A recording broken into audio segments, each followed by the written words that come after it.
Perfecto, muy bien. Entonces, lo que vamos a ver hoy día es los principios básicos del comportamiento.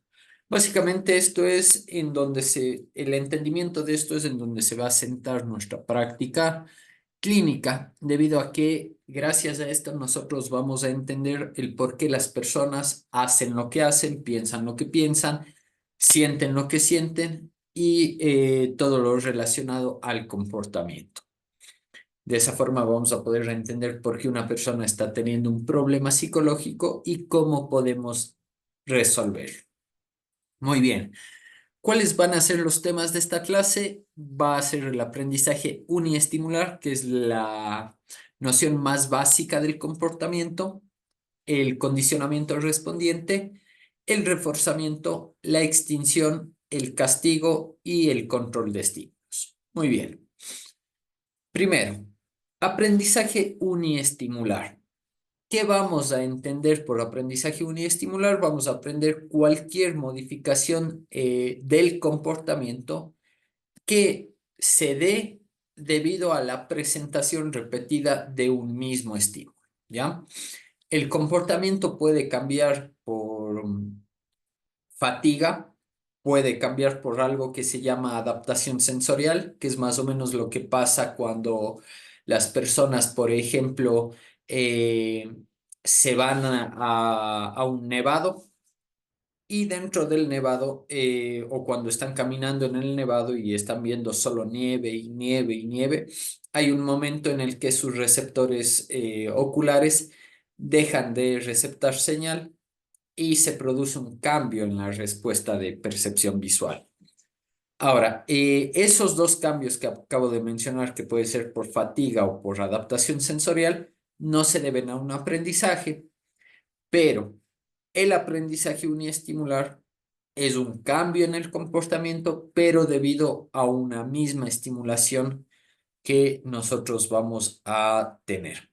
Ya lo voy a explicar mejor.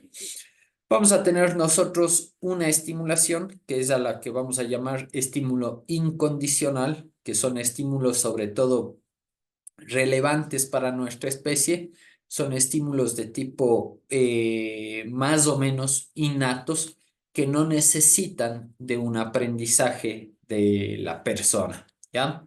Sino que ya tenemos la capacidad de reaccionar ante estos de forma innata. Entonces, esos van a ser los estímulos incondicionales. Y para ello, la respuesta la vamos a llamar respuesta incondicional. Ahora, dentro del aprendizaje uniestimular tenemos dos fenómenos, ¿ya? Que es la habituación y la sensibilización. Vamos a tratar de entenderla. Por ejemplo, cuando tú le ves a tu ex, a la persona con la que hace poco cortaste o terminaste, al inicio suele pasar que tenemos una reacción, una respuesta muy intensa, ¿ya? Pero con el pasar del tiempo le vamos viendo a esta persona y esa reacción cada vez es menos intensa, ¿ya? ¿Qué está pasando? Que hay un cambio en la intensidad de la respuesta. Muy bien. Entonces, vamos a entender que hay un aprendizaje uniestimular cuando hay un cambio en la intensidad de una respuesta que surge a partir de la estimulación repetida de un mismo estímulo. En este caso sería el o la ex, ¿ya? Se viene repitiendo la aparición de esta persona constantemente a lo largo del tiempo y cada vez produce una reacción menos intensa. Muy bien. Ahora, por eso decimos se presenta un estímulo en repetidas ocasiones, pero la persona no responde igual a las primeras veces que a las veces posteriores. Muy bien. ¿Qué quiere decir sensibilización y qué quiere decir habituación? La habituación, esto que tenemos acá, es cuando hay un decremento, o sea, cuando hay una disminución de la intensidad o de la frecuencia de una respuesta o de la duración de una respuesta a partir de la estimulación repetida que vamos a tener. Entonces, por ejemplo, Entramos nosotros a la cocina, alguien está preparando algo, al inicio olemos, percibimos el olor de lo que se está cocinando con mucha intensidad. Mientras más estemos ahí, ese olor o la percepción de ese olor va disminuyendo, ¿ya? Entonces nosotros ahí tenemos un ejemplo de habituación. Otro ejemplo de habituación es, por ejemplo, la sensación que tenemos con la ropa. Cuando nos ponemos una prenda, al inicio la sentimos mucho, pero como eso está en constante estimulación, en constante exposición al estímulo, percibimos cada vez menos, ¿ya? Entonces, la habituación nos sirve justamente para estas cosas, para que podamos generar una especie de, en términos populares, de costumbre a lo que llevamos puestos, por ejemplo, ¿ya? De igual forma, pueden haber elementos que al inicio o estímulos que al inicio nos provoquen miedo, pero poco a poco nos vamos acercando al estímulo o poco a poco nos vamos exponiendo al estímulo y nos vamos habituando, produciendo una respuesta de miedo cada vez menos intensa, por ejemplo. La sensibilización, por otro lado, es el aumento de la intensidad de la respuesta a partir de la exposición de un estímulo. Justo está entrando Berta. Ahí está. Hola Berta, ¿cómo estás? Buenas tardes, Renato. ¿Cómo estás, Berta? Muy bien, justo empezamos hace un momento. Estamos todavía en el tema inicial, así que no hay problema, ¿ya? Igual cualquier duda que tengas, la puedes ir colocando en el chat o levantas la mano y prendes el micrófono, ¿ya? Muy bien. Como venía diciendo, estamos justo en el tema de aprendizaje uniestimular. Los temas que vamos a ver son estos, que van desde el aprendizaje uniestimular hasta el control de estímulos. Muy bien. Estaba explicando justamente lo que es la habituación, que es el cambio de un comportamiento, en este caso el cambio en la intensidad del comportamiento, debido a la exposición repetida de un mismo estímulo. ¿Ya? Entonces, en este caso, la habituación es el decremento de la intensidad. Sobre todo aquí vamos a encontrar cambio en la intensidad de la respuesta. Podremos encontrar en ciertas ocasiones el cambio en la frecuencia o en la duración, pero lo más común es encontrar cambios en la intensidad de las respuestas, ¿ya?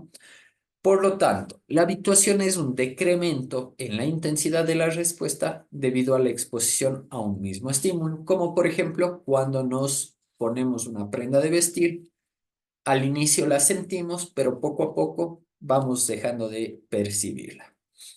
La sensibilización, por otro lado, es cuando hay un aumento en la intensidad de la respuesta debido a la exposición a un mismo estímulo. Ahora, adaptativamente, ¿para qué nos sirve sensibilizarnos a ciertos estímulos?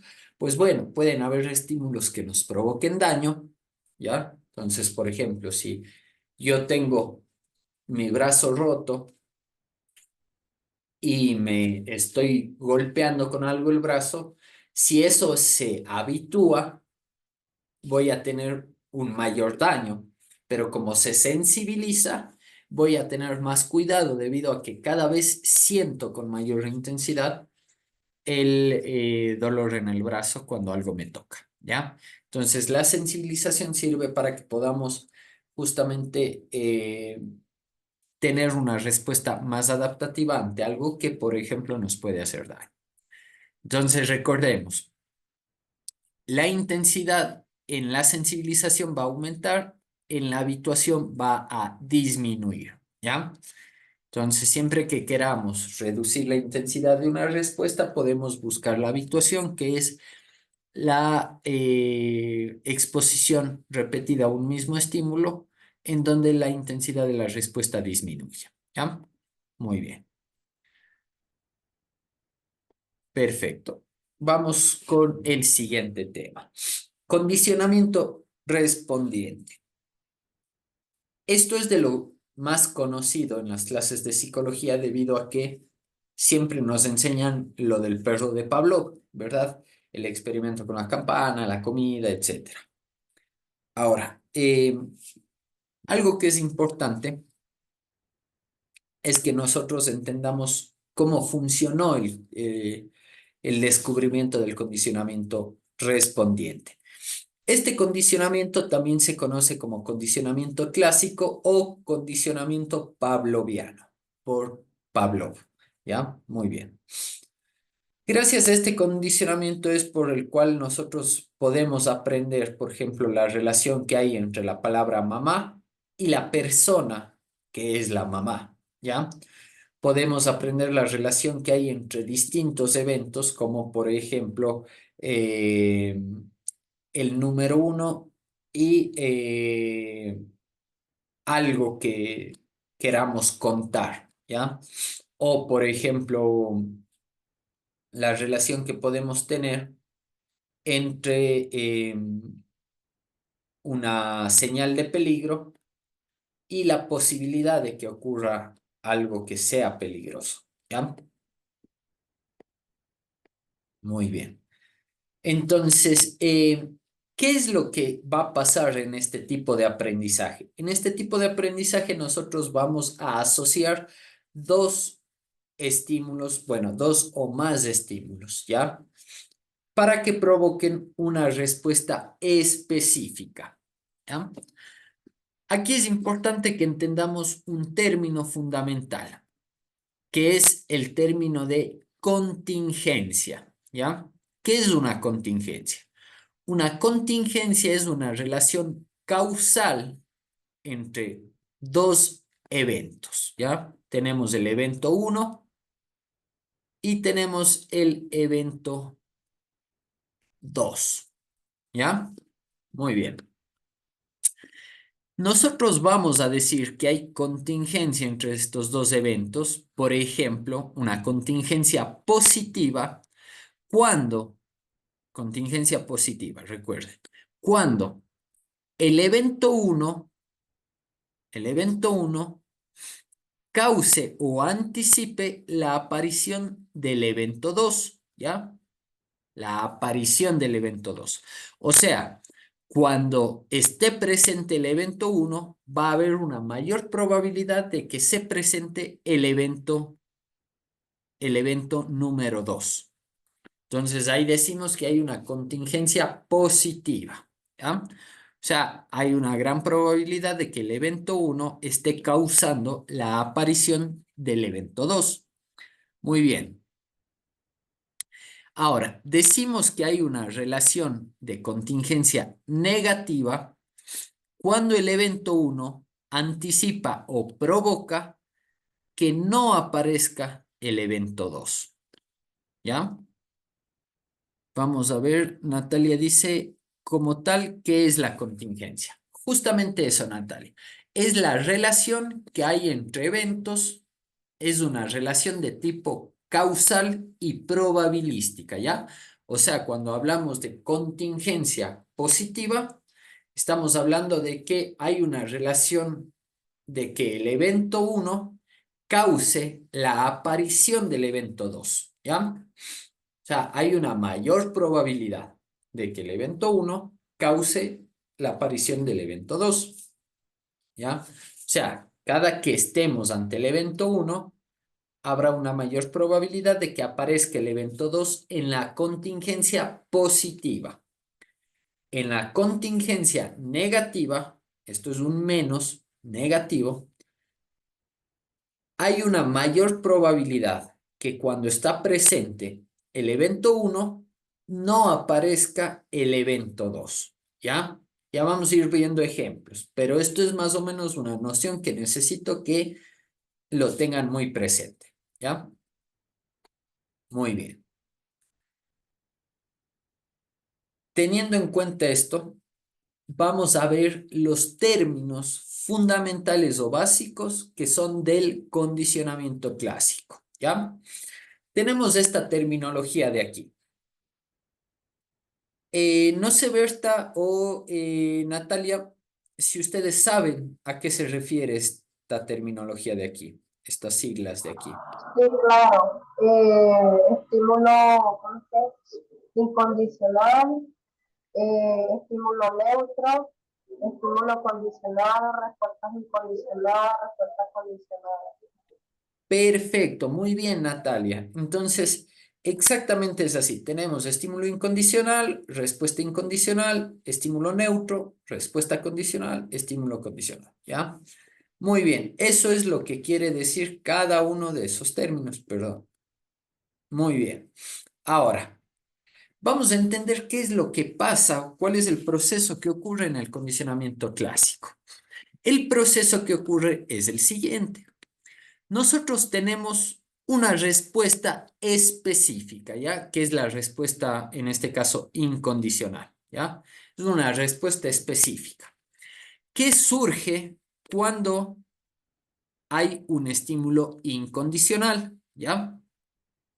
Muy bien, entonces, si ustedes quieren, aquí podríamos decir que el estímulo incondicional provoca la aparición de la respuesta incondicional, ¿verdad? Ahora, en este tipo de aprendizaje, ¿qué es lo que pasa? Que nosotros vamos a escoger un estímulo neutro. El estímulo neutro tiene una característica. El estímulo neutro normalmente provoca respuestas de orientación, ¿ya? De orientación, o sea, suena algo, brilla algo, cuestiones del estilo, nos orienta, ¿ya? Pero el estímulo neutro en un inicio no va a provocar esta respuesta que tenemos acá, o sea, no va a provocar la respuesta específica que queremos condicionar, ¿ya? Pero, ¿qué va a pasar? Si nosotros vamos presentándoles de forma, digamos, de forma conjunta o lo que se conoce como pareado, si vamos emparejando, si quieren decirlo de mejor forma, el estímulo neutro con el estímulo incondicional, va a llegar un punto en el que este estímulo provoque o empiece a provocar la aparición de la respuesta específica. Cuando el estímulo neutro adquiere esa capacidad, dejamos de llamarle estímulo neutro y pasamos a llamarle estímulo condicional, ¿ya?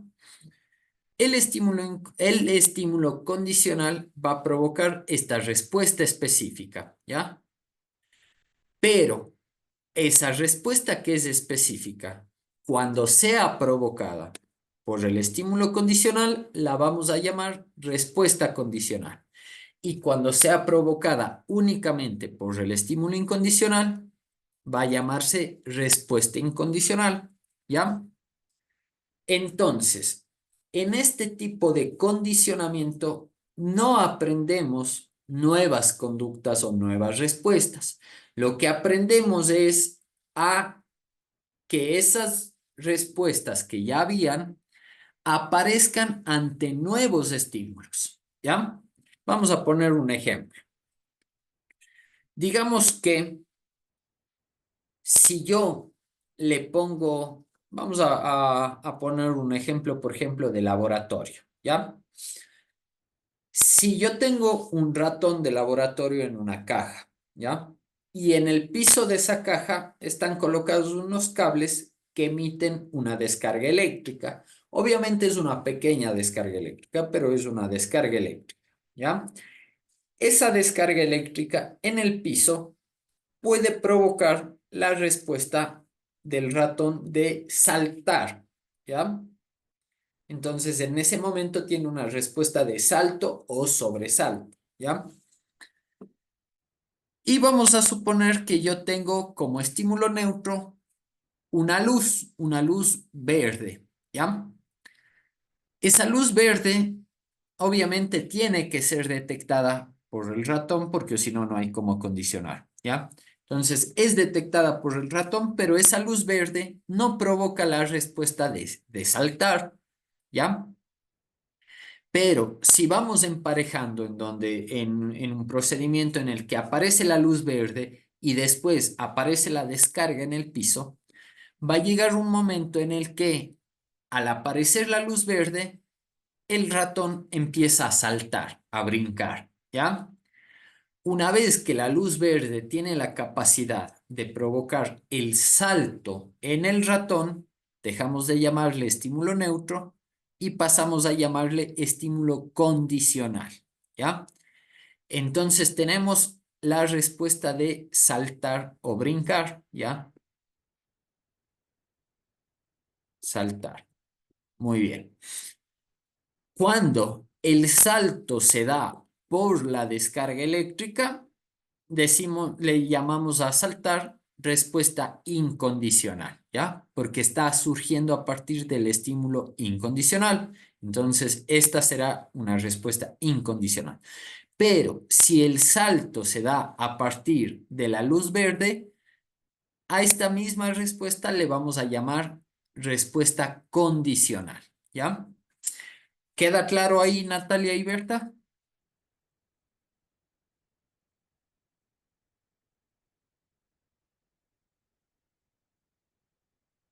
Me comentan sí. Sí, gracias, Renato. ¿Ya? Perfecto. Muy bien. Ahora, entendido esto, hay que entender otra cosa, ¿ya? ¿Por qué ocurre esto de aquí? Vamos al por qué ocurre.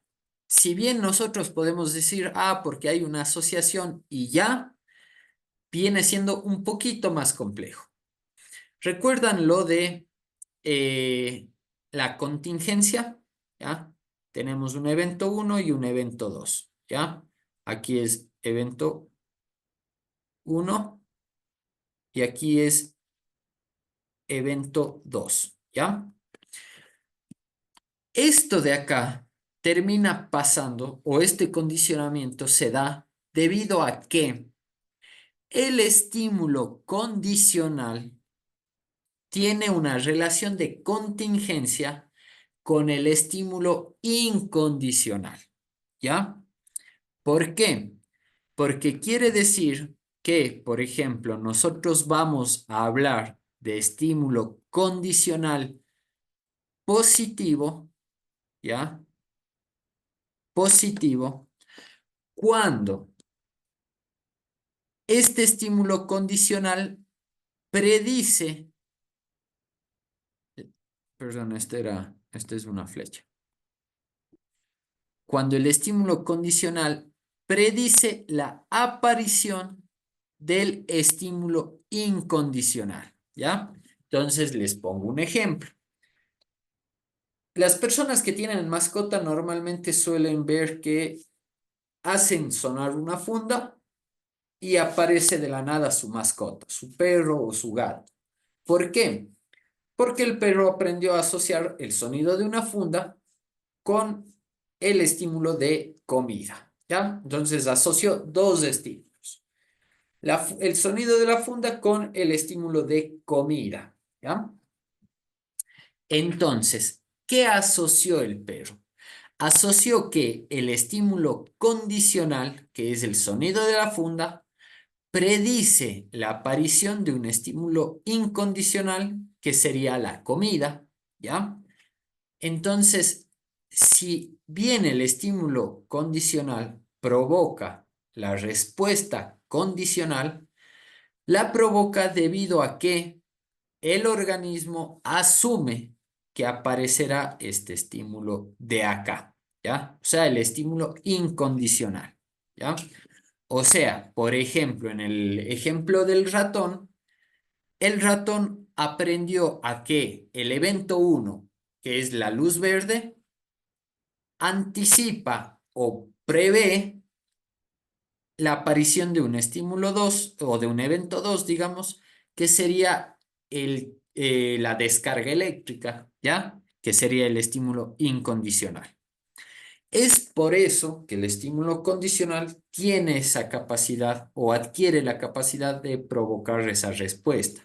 O sea, el organismo responde porque asume que el estímulo incondicional aparecerá, ¿ya? Ahora, nosotros decimos que tenemos un estímulo condicional negativo, perdón, estímulo condicional negativo, cuando ese estímulo condicional anticipe la desaparición del estímulo incondicional. ¿Ya? Vamos a poner un ejemplo. Vamos a suponer que a este ratón de laboratorio, que es al que le estábamos haciendo que asocie la luz verde con la descarga eléctrica, vamos a hacerle que asocie que cada vez que está encendida una luz roja, ya de color rojo, no habrá la descarga eléctrica, ¿ya? Entonces, cuando se apaga la luz roja, puede haber la descarga eléctrica, ¿ya? Entonces, ¿qué pasa? El organismo asocia que ese estímulo condicional, por ejemplo, que es la luz roja, anticipa que la descarga eléctrica no va a estar presente, ¿ya? No va a estar presente. Entonces, ¿qué pasa? Que cuando la descarga eléctrica no está presente, el ratón tiene una respuesta, por ejemplo, de pasearse en la caja, de explorar, de olfatear, múltiples respuestas, ¿ya? Entonces, cada vez que está encendida la luz roja, anticipa que no habrá el estímulo incondicional, que es la descarga eléctrica, ¿ya? Muy bien. Esa es la relación de contingencia que tenemos en el condicionamiento clásico, ¿ya? Que es el estímulo condicional anticipando la aparición o no aparición del estímulo incondicional. Ahora, no siempre va a aparecer el estímulo incondicional. Por eso es una relación causal probabilística la contingencia, ¿ya? Porque no siempre aparece, pero asumimos que hay una mayor probabilidad de que aparezca el estímulo incondicional cuando está el estímulo condicional presente, ¿ya? Muy bien. Ahora, vamos con la siguiente parte. Cuando hablamos de condicionamiento clásico, normalmente tenemos que hacer referencia a dos tipos de condicionamiento. Condicionamiento de primer orden y condicionamiento de orden superior. El condicionamiento de primer orden es cuando se asocian dos estímulos, ¿ya? Dos estímulos, que normalmente es, digamos, un estímulo neutro que se va emparejando con un estímulo incondicional, pasando el estímulo neutro a ser un estímulo condicional, ¿ya? Entonces, por ejemplo, si yo le veo a mi mamá que está con cara enojada, con el ceño fruncido, y después de eso me grita, el grito viene a ser el estímulo incondicional que provoca una respuesta de miedo, ¿ya? La cara fruncida en un inicio tal vez no me provoca miedo, ¿ya? Pero yo me voy dando cuenta que cada vez que le veo con el ceño fruncido a mi mamá, hay una gran probabilidad de que me grite. Por tanto, cada vez que le veo con el ceño fruncido a mi mamá, empiezo a presentar una respuesta de miedo, ¿ya? Muy bien. Pero ¿qué pasa? Que la gran mayoría de veces ya en la vida cotidiana, en la naturaleza, nosotros asociamos no solo un estímulo con otro, sino asociamos muchos estímulos, ¿ya? Que por ejemplo pueden ser el estímulo neutro 1, estímulo neutro 2, estímulo neutro 3, estímulo neutro 4, que se van a emparejar con un estímulo incondicional, ¿ya? Pasando después de un emparejamiento fuerte o de algunos emparejamientos, pasando a ser el estímulo condicional 1, condicional 2, condicional 3, condicional 4, ¿ya? Que van a adquirir la capacidad de provocar esta respuesta que provocaba el estímulo incondicional. Les pongo un ejemplo. Digamos que yo estoy caminando por la calle, viene un auto a toda velocidad y me atropella, ¿ya? Cuando yo tengo un objeto que se acerca a gran velocidad hacia mí, yo puedo tener múltiples respuestas que tienen que ver con miedo, ¿ya? Que pueden ser respuestas de saltar, de esquivar, de cubrirme, etcétera, ¿ya? Pero son respuestas relacionadas al miedo. Entonces, tengo un estímulo incondicional que es un objeto acercándose a gran velocidad hacia mí, ¿ya? Pero ¿qué pasa? Yo estoy por la calle, me atropella un auto, o sea, tengo un objeto que viene a gran velocidad hacia mí. Y resulta que yo, en ese instante, como es un evento muy fuerte, empiezo a emparejar no solo el auto, digamos, no solo el auto que me atropelló, sino emparejo, por ejemplo, también el color del auto, el modelo del auto, la calle en donde me atropellaron, las casas que están en la calle en donde me atropellaron. Si había una señora vendiendo tamales en la esquina, el olor a los tamales, ¿ya? Todo eso termina condicionándose y resulta que yo cuando veo un auto del mismo modelo me estremezco un poco o siento miedo. Cuando veo un auto del mismo color, siento miedo. Cuando estoy por esa calle, siento miedo. Cuando percibo el olor a tamales, siento miedo. ¿Ya? ¿Qué quiere decir? Que muchos estímulos se terminaron condicionando a este de acá. ¿Ya? Otra forma de condicionamiento de orden superior o de segundo orden, que también lo pueden encontrar en ciertos textos, es el siguiente.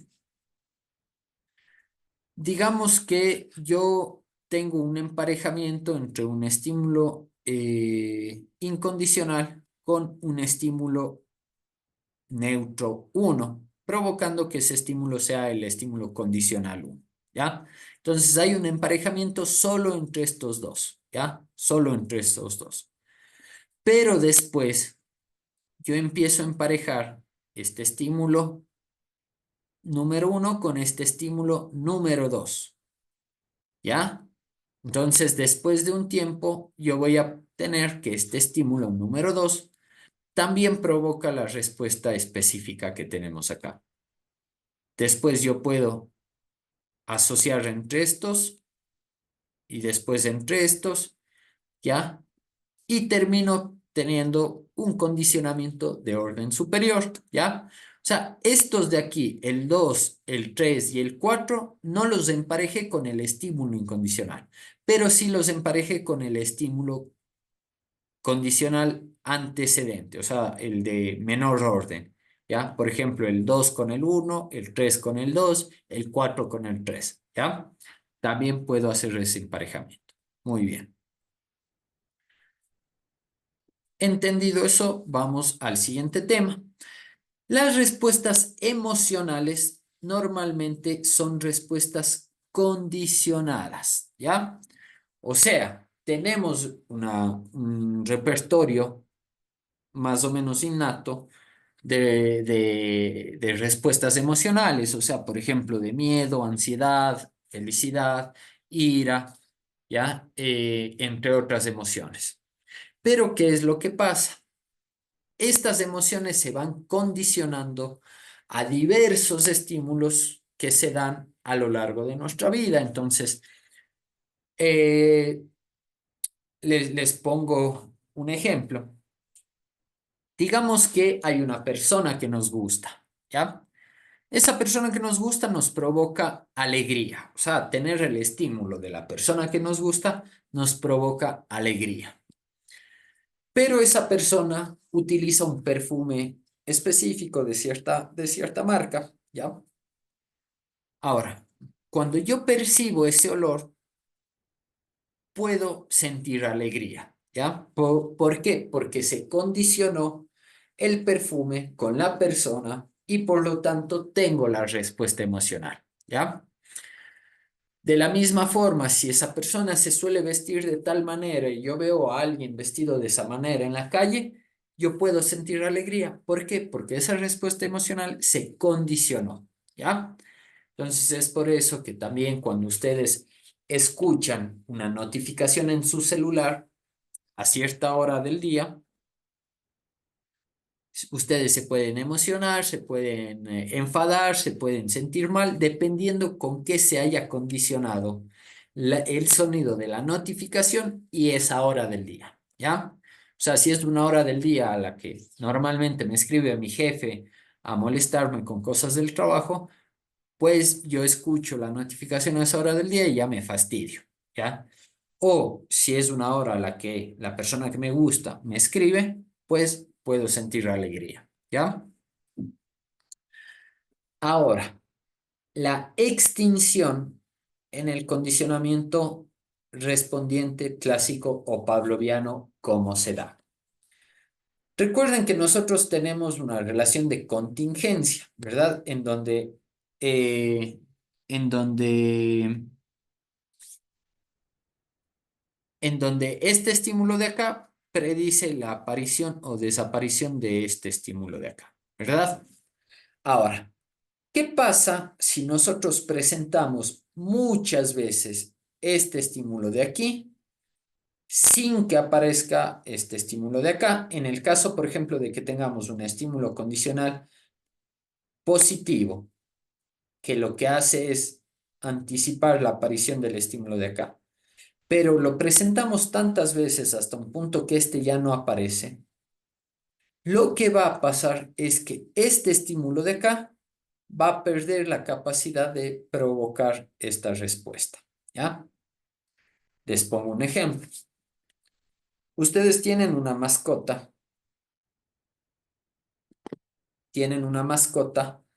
que ante el sonido de una funda ya anticipa la aparición de comida, ¿ya?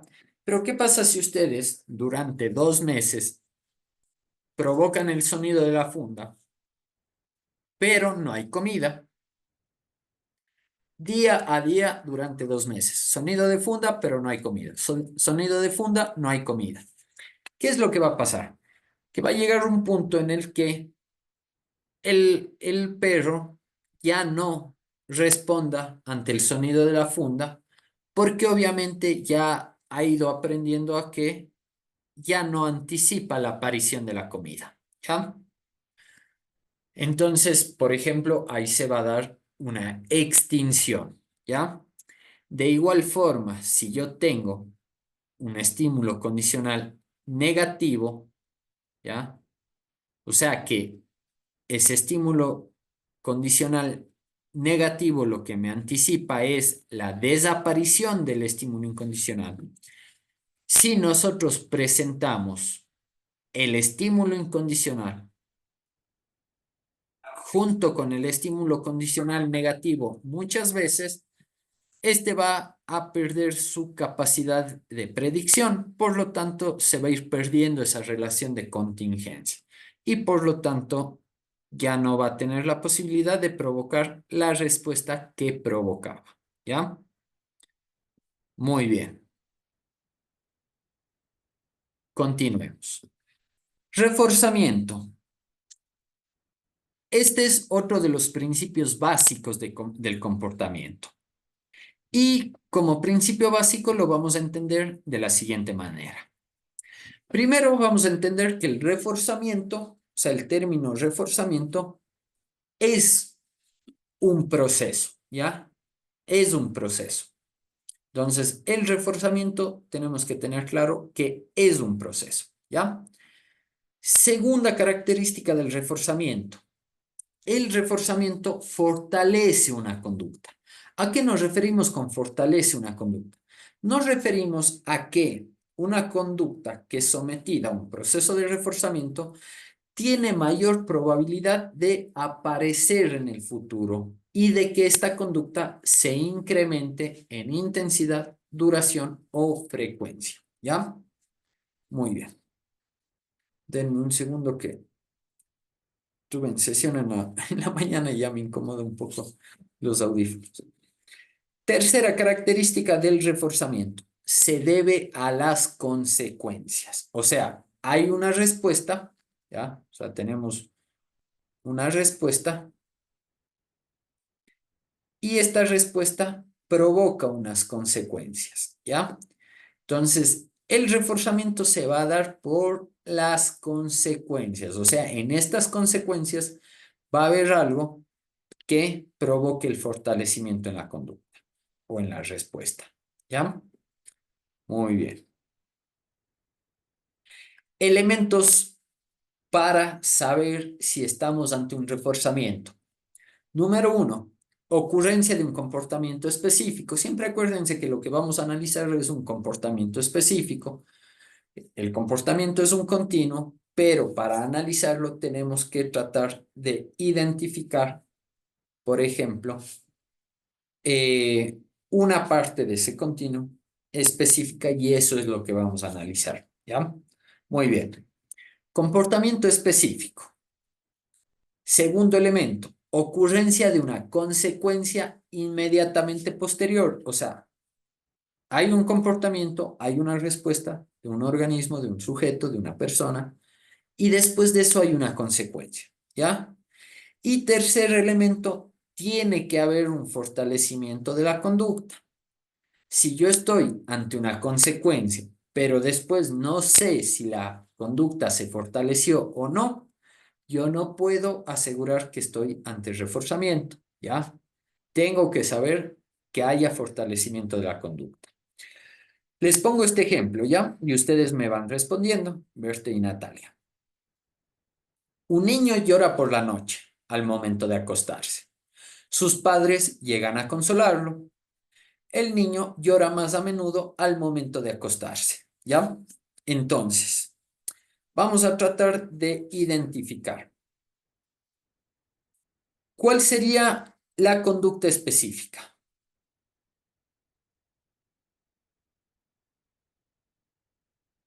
Cuando el niño llora, Perfecto, el niño llora por la noche.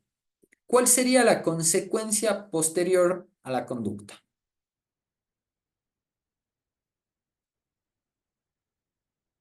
Llamar la atención, ¿ya? La consecuencia sería los padres llegan a consolarlo, ¿ya? Esa sería la consecuencia. Ahora, ¿cómo sé si se fortaleció la conducta o no? cuando en varias ocasiones el niño llora y los papás como que en un segundo van y lo consuelan. Ahí estamos reforzando aún esa conducta. Ya, yo voy a saber si es que la conducta se fortaleció debido a esta información de acá, debido a que el niño llora más a menudo, ya, al momento de acostarse. Entonces, si yo ya estoy viendo que el niño empieza a llorar más a menudo, quiere decir que esa conducta se fortaleció, ¿ya? Vamos con este ejemplo de acá. Una mujer que espera el autobús abre su paraguas porque empieza a llover. El paraguas evita que se moje. Muy bien. ¿Estamos ante reforzamiento aquí? ¿Sí o no?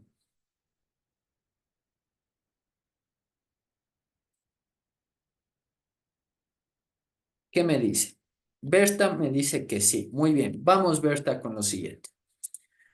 Vamos a tratar de identificar estos tres elementos, Berta. ¿Ya? Comportamiento específico, consecuencia inmediata y fortalecimiento de la conducta. ¿Ya? ¿Cuál sería el comportamiento específico?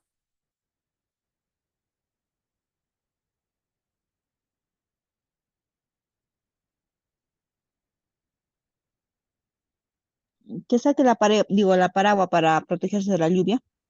Ya, perfecto. Saca el paraguas para protegerse de la lluvia. Muy bien. ¿Cuál es la consecuencia? Evitar que se moje. Perfecto, Berta. Ahora viene el tercer elemento. ¿Cómo sabemos si la conducta se fortaleció o no?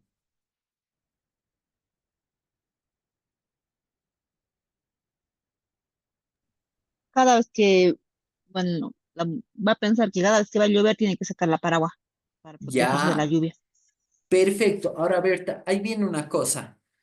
Aquí nos da información que la próxima vez que llueve, esta mujer saca el paraguas o no nos da esa información. No, no nos hace, digo, esa información. Ya, perfecto. No nos da esa información. Ahora, ahí viene lo importante. Nosotros podemos pensar que hubo reforzamiento, Pero ¿qué pasa si la siguiente ocasión que llueve, esta mujer no abre el paraguas? Y la siguiente que llueve, no abre el paraguas. Y así, y así. Quiere decir que no hubo reforzamiento. ¿Por qué? Porque siempre recuerden que nosotros vamos a saber que hubo reforzamiento únicamente cuando han ocurrido estos tres elementos de aquí, ¿ya? Tiene que haber información sobre el fortalecimiento de la conducta. Les pongo un ejemplo que suele ser muy típico. Cuando ustedes trabajan con, por ejemplo, infantes, llegan los padres y les dicen, sí, lo que pasa es que mi hijo no estudia, no hace su tarea, etc., etc., ¿ya? Y ustedes cuando están tratando con los padres, le preguntan que, bueno, pero ¿qué si ellos hacen algo para motivar tal vez el, eh, el empeño o el desempeño del hijo en las tareas escolares o algo por el estilo? Y les dicen, claro, sí, cuando hace una tarea, yo le doy un premio, que puede ser, por ejemplo, algo de comer o llevarlo a algún lado o cuestiones similares, ¿ya? O sea, les mencionan que le premian al hijo por eso. Pero ustedes indagan un poco y se dan cuenta que el niño hace su tarea, hay el premio por parte de los padres, pero el niño no vuelve a hacer su tarea o no la hace con mayor frecuencia. Entonces, quiere decir que ese premio que popularmente lo mencionamos, o sea, un premio que es un regalo, es algo que le damos a la persona, resulta que no está reforzando el comportamiento. O sea, quiere decir que en esos casos no hay reforzamiento, ¿ya? Por lo que debemos tratar de buscar que sí puede generar reforzamiento, ¿ya? Entonces recuerden, conducta específica, consecuencia inmediata y tiene que haber información sobre que se ha fortalecido la conducta, ¿ya? Muy bien, vamos con otro ejemplo. Juan ayuda a sus padres a limpiar su casa. Sus padres alaban a Juan y lo abrazan. Juan tiende a ayudar más seguido a limpiar su casa. Muy bien. ¿Quién me quiere decir cuál es el comportamiento específico?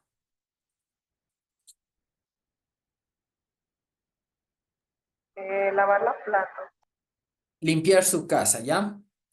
Sería limpiar su casa. Muy bien. Si la imagen es de alguien lavando los platos, sí, pero puede ser lavar los platos, limpiar la casa, barrer, algo de por el estilo, pero limpiar su casa. ¿Cuál es la consecuencia inmediata que obtenemos después de ese comportamiento? Que sus padres alaban a Juan y lo abrazan. Perfecto. Ahora, ¿tenemos información sobre si la conducta se fortaleció o no?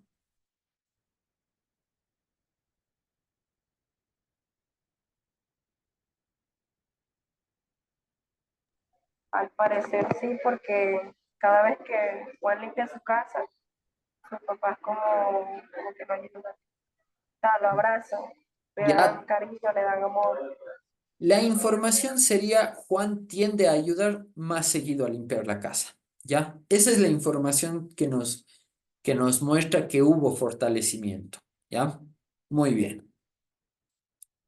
Ahora, cuando nosotros estamos hablando de reforzamiento, a esa respuesta o esa conducta la vamos a llamar conducta operante. ¿Ya?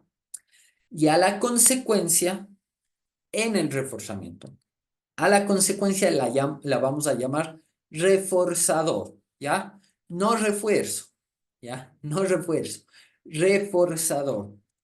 Reforzamiento es el proceso, reforzador es el estímulo consecuente, ¿ya? O sea, el estímulo que es parte de esa consecuencia de la conducta que va a provocar un fortalecimiento en la conducta o una mayor probabilidad de que aparezca esa conducta en el futuro, ¿ya? Entonces, conducta operante, porque esta nace de las operaciones que hacemos en el entorno, y reforzador, ¿ya?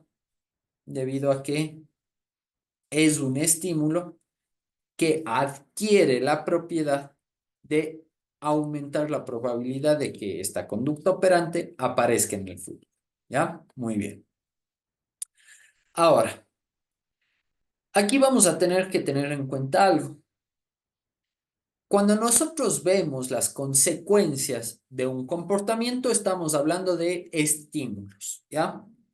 Estímulos. ¿Por qué? Porque esas consecuencias o esa consecuencia van a influir en la respuesta. ¿Cómo van a influir? Haciendo que sea más probable que aparezca en el futuro, ¿ya? Entonces tenemos que la consecuencia que nosotros analizamos es igual a estímulos. Ahora, los estímulos pueden ser repetitivos o pueden ser aversivos. Los estímulos apetitivos son los que tienen esa característica de hacer que un organismo se acerque a esos estímulos, o son estímulos que nos gustan, son estímulos agradables, ¿ya? En cierta forma. Y los estímulos aversivos, lo contrario, son desagradables, son los estímulos que no nos gustan o los estímulos que provocan que un organismo los rechace o se aleje, ¿ya? Muy bien. Entendido esto, recuerden, estímulos apetitivos, estímulos aversivos. Entendido esto, vamos a pasar a hablar sobre el reforzamiento positivo y negativo. Ahora, hablamos de reforzamiento positivo porque hay una relación de contingencia positiva. O sea, ¿qué quiere decir? Que hay un evento 1 y un evento 2, ¿ya? La relación de contingencia positiva lo que nos decía es que el evento 1 causa, provoca o anticipa la aparición de un evento 2, ¿ya? De la aparición de un evento 2. Esa es la contingencia positiva, ¿ya? Por lo tanto, un reforzamiento positivo nos dice que el evento 1, que es la respuesta, ¿ya? Va a anticipar o provocar la aparición de una consecuencia, ¿ya? Que en este caso va a ser un reforzador, ¿ya? En este caso ya lo vamos a cambiar la C por el término más adecuado, que es un estímulo reforzador, ¿ya? La E y la R, ¿ya? Entonces, reforzamiento positivo es cuando la respuesta provoca, causa o anticipa la aparición de un estímulo reforzador. O sea, aparece, ¿ya? Esto de acá es un check, ¿ya? O sea, si quieren lo ponemos color verde. Aparece el estímulo reforzador. Ahora, el reforzamiento negativo, ¿cuál sería? El reforzamiento negativo sería que una respuesta, que sería el evento 1, va a provocar, causar o anticipar la desaparición o la reducción de un estímulo reforzador, ¿ya? O sea, el reforzamiento, tanto positivo como negativo, lo que van a provocar es un fortalecimiento de la conducta, ¿ya? Tanto el positivo como el negativo van a provocar un fortalecimiento en la conducta. ¿Cuál es la diferencia? Que en el reforzamiento positivo, la respuesta va a provocar que aparezca o incremente un estímulo reforzador, y en el reforzamiento negativo, la respuesta va a provocar, causar o anticipar que desaparezca o se reduzca un estímulo reforzado, ¿ya? Ahora, si en este caso yo quiero aumentar la probabilidad de que una conducta vuelva a aparecer. O sea, para que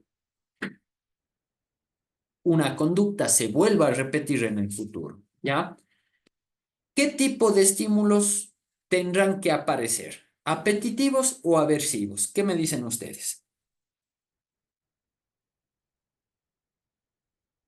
Apetitivos.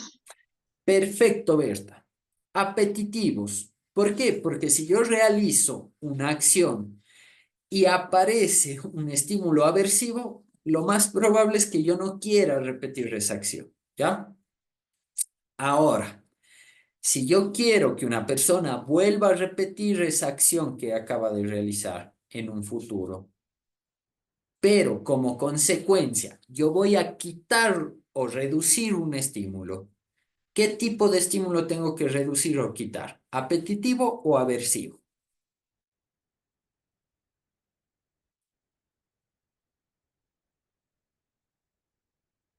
Para que la persona vuelva a repetir esa acción. ¿Yo qué tengo que quitar o reducir?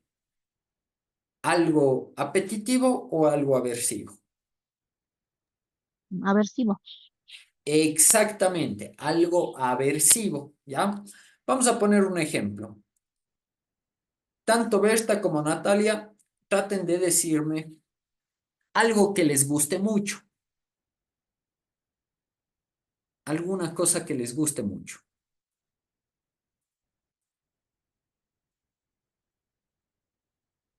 Comer una torta. Comer una torta. Muy bien. Natalia, algo que te... A ver, ahí creo que... La pizza, perfecto. Una torta y una pizza. Muy bien. Si yo quiero que ustedes, por ejemplo, participen más en clases o hagan más preguntas en clases, ante cada pregunta, si yo les doy, por ejemplo, a Natalia una pizza y a Berta una torta, ¿creen que esa conducta de participar o preguntar va a aumentar en el futuro?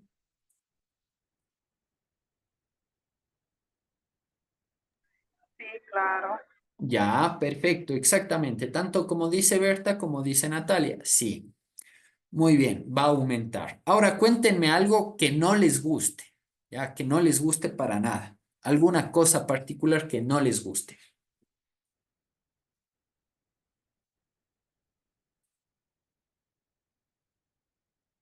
Limpiar la sopa. Ya, Natalia dice la sopa, Berta dice limpiar. Muy bien.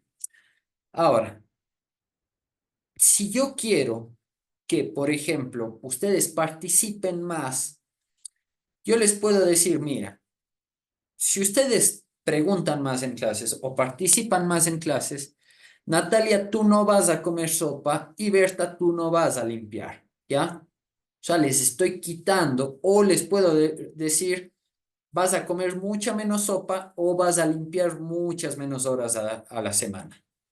¿Creen que con eso aumente su respuesta de participar en clases? Te digo que tal vez, Ya, porque la Yo creo decisión que la sí. toma uno. O sea, yo digo que la decisión la toma uno en el sentido de que no, este me va a poner tantas horas y no me fuera de todos me la va a poner, entonces mejor no. ya, ok. Berta, ¿ibas a decir algo? Ah, no, digo que sí se podría. Bueno, sí estaba de Ya, acuerdo con lo que, sí, con lo que estabas diciendo. perfecto. O sea, hay una gran probabilidad de que, claro, sí aumente la conducta de participar. Obviamente, vamos a saber si esa conducta fue reforzada o no, una vez si vemos que esa conducta ha aumentado o se ha repetido a lo largo del tiempo, ¿ya? Pero hay una probabilidad de que ocurra, ¿ya? Muy bien. Eso sería lo que es reforzamiento positivo y negativo, ¿ya? En el positivo va a aparecer o aumentar algo y en el negativo va a desaparecer o reducirse algo, ¿ya? Muy bien. Vamos a borrar esto. Muy bien. También hay otros tipos de reforzamiento.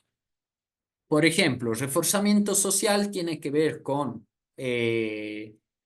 la interacción que tenemos con otras personas, y reforzamiento automático tiene que ver con, por ejemplo, lo que hacemos nosotros en un entorno sin necesidad de otras personas. O sea, un ejemplo de reforzamiento social puede ser, por ejemplo, yo estoy en una habitación oscura, mi conducta es decirle a mi pareja, dame prendiendo la luz, y mi pareja prende la luz, entonces la habitación se ilumina, ¿ya? Reforzamiento social.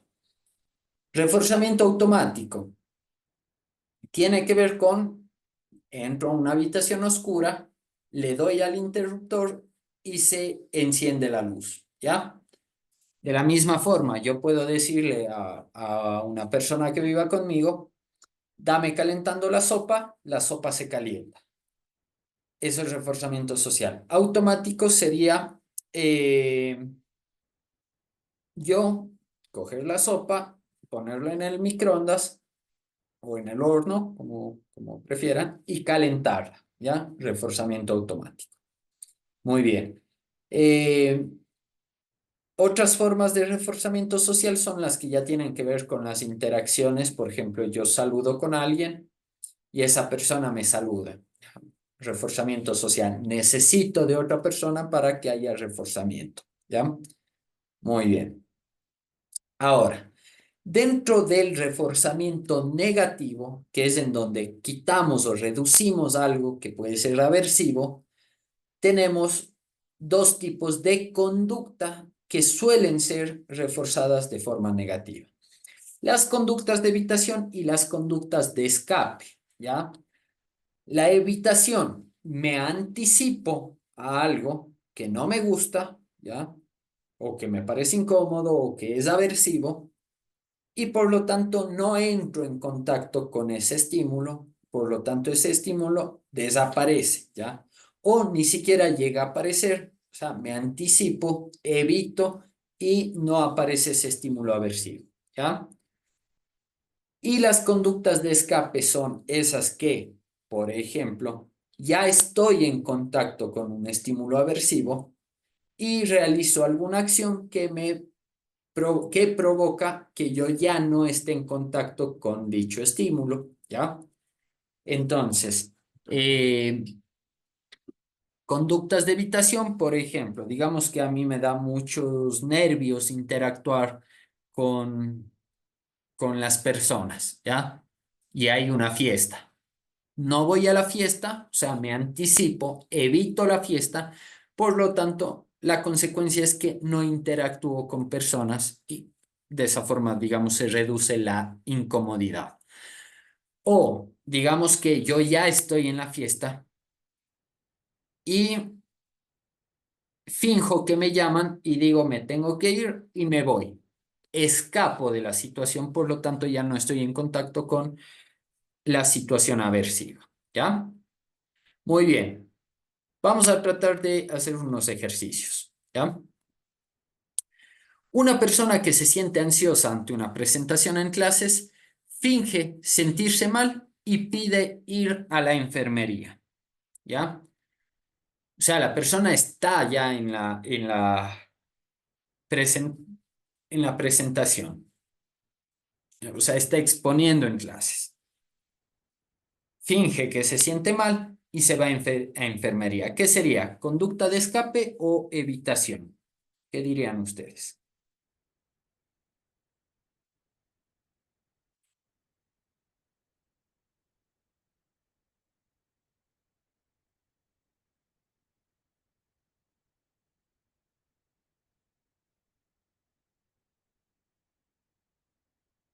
Escape, perfecto. ¿Por qué? Porque la persona ya está en la situación que le provoca ansiedad. Por lo tanto, decide irse a la enfermería para ya no estar en la situación. Ahora, si yo digo, una persona que siente miedo de hablar en público tiene una presentación en clases, pero prefiere faltar a clases, o sea, decide faltar a su clase, ¿qué sería? ¿Escape o evitación? Evitación, perfecto, muy bien. Aquí hay otros ejemplos Estos ejemplos los vamos a dejar para que los puedan ver ustedes más adelante, ¿ya? Y puedan igual ir distinguiendo escape o evitación, ¿ya? Muy bien, acá hay otro. Vamos a hacer esto un poco más acá para que se vea bien, ¿ya? Esto lo van a tener en la grabación, ¿ya? Muy bien. Ahora, ¿qué tipo de reforzadores existen? Acuérdense, un reforzador es el estímulo como tal, el estímulo consecuente que provoca que una conducta se fortalezca, ¿ya?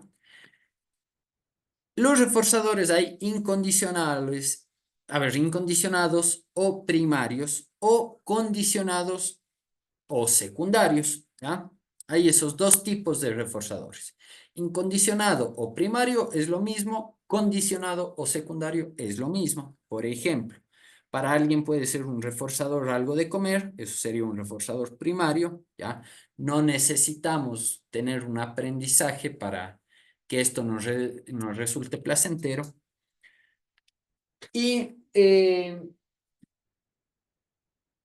digamos, tenemos otro tipo de reforzadores que son condicionados, como puede ser, por ejemplo, entradas para un concierto, para una película, dinero, pueden ser otro tipo de cosas, actividades sociales, etcétera, que hemos ido aprendiendo que tienen un valor, por ejemplo, apetitivo, ¿ya? O aversivo, eh, dado el caso, ¿ya? Muy bien, vamos a realizar un pequeño descanso de 5 minutos y volvemos para seguir con los demás temas, ¿ya?